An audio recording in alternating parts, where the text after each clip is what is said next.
Saluditos y bienvenidos al video de hoy. Vamos a estar preparando un delicioso dip fantasía de pimentón o crema de pimentón para untar.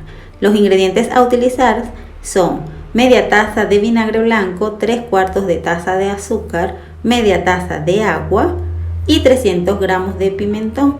Además necesitamos 300 gramos de queso crema. Como yo lo compro en bote, hago este proceso de pasarlo a una bolsa, peso la cantidad que voy a utilizar, le doy forma y luego lo refrigero. Dentro del bote está a temperatura ambiente y entonces eso me facilita poder darle forma. Y luego lo vamos a refrigerar. Y comenzamos la preparación limpiando muy bien cada uno de los pimentones. Los vamos a lavar, les vamos a extraer todas las semillas que nos queden de esta manera, para luego comenzar a cortar en cuadros lo más pequeños que podamos. Mientras más pequeño, mucho mejor. Luego de cortar, nos deberían quedar de esta manera. En total, una vez limpios, obtuve 280 gramos de pimentón. Ya por acá los tenemos listos y vamos a comenzar con la cocción. En un sartén lo suficientemente amplio vamos a colocar inicialmente agua, vinagre y azúcar.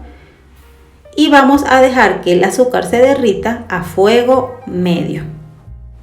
En cuanto a la lista de ingredientes, recuerda que puedes tomar nota de ella en la caja de descripción. Y si este video te gusta, por favor házmelo saber al final en la caja de comentarios y regalándome un poderoso like. Sigamos. Una vez que el azúcar se haya derretido, será momento de agregar los pimentones que previamente habíamos cortado.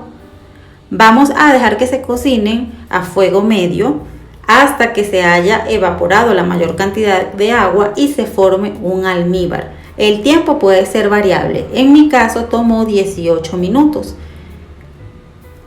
Vamos a medir o a ir midiendo la consistencia de ese almíbar, tomando de a cucharaditas, dejando que se enfríe un poco y lo vamos a tocar para saber qué tan viscoso está.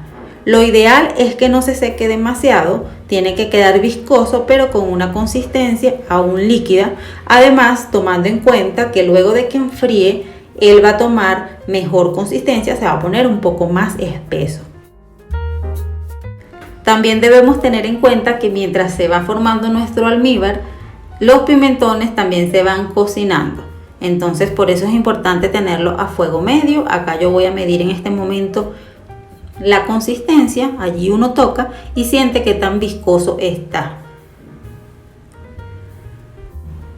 Digamos que eso es un poquito lo más difícil de esta receta, llegar al punto del almíbar, pero con la temperatura media, utilizando esta cantidad de ingredientes y en un tiempo de unos 15 a 20 minutos, tú vas a ver que vas a lograr la consistencia correcta. Una vez listo, debemos apagar y dejar que se enfríe a temperatura ambiente. Y lo retiramos de la hornilla para que se enfríe mucho más rápido. Luego de que se enfrió la preparación, lo trasladé a este recipiente y fíjense que obtuve aproximadamente una taza de la mermelada de pimentón. Entonces ya será momento de agregarlo sobre el queso crema. Acá el queso crema lo podemos sacar unos minutos antes del refrigerador para que se vaya temperando y podamos entonces trabajarlo con más facilidad, ya que una vez lo coloquemos en el plato o fuente donde pensamos servirlo, podemos darle forma aplanándolo y haciéndolo un poco más delgado. En este caso yo lo voy a dejar así un poquito más alto y fíjense que le hice como un huequito en la parte de arriba y allí vamos a agregar la mermelada de pimentón. La puedes agregar en su totalidad o, como en mi caso, solamente estoy agregando la mitad para tener reservada el resto y a medida que se vaya consumiendo entonces le agregaré la porción restante. Pero esto es completamente opcional.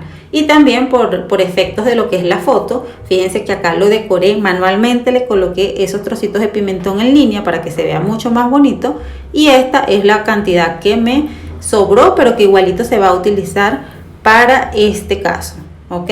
Finalmente queda de esta manera. Esta es la presentación que yo les recomiendo o que yo les sugiero y ya lo que queda es disfrutar. Normalmente uno toma un poquito del pimentón y un poquito de el almíbar y entonces por eso es bueno tener para reponer.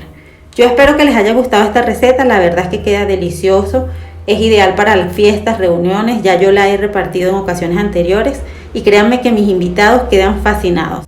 También los puedes utilizar para rellenar tartaletas, para comer con pan tostado y estoy segura que van a triunfar. Si te gusta esta temática de los pasapalos, los pasabocas o si estás buscando ideas, estás en el lugar indicado. Acá en el canal tengo muchas opciones que sé que te van a gustar. Gracias por haberme acompañado, recuerda suscribirte si aún no lo haces, regalarme un like y comentar. Chao, chao.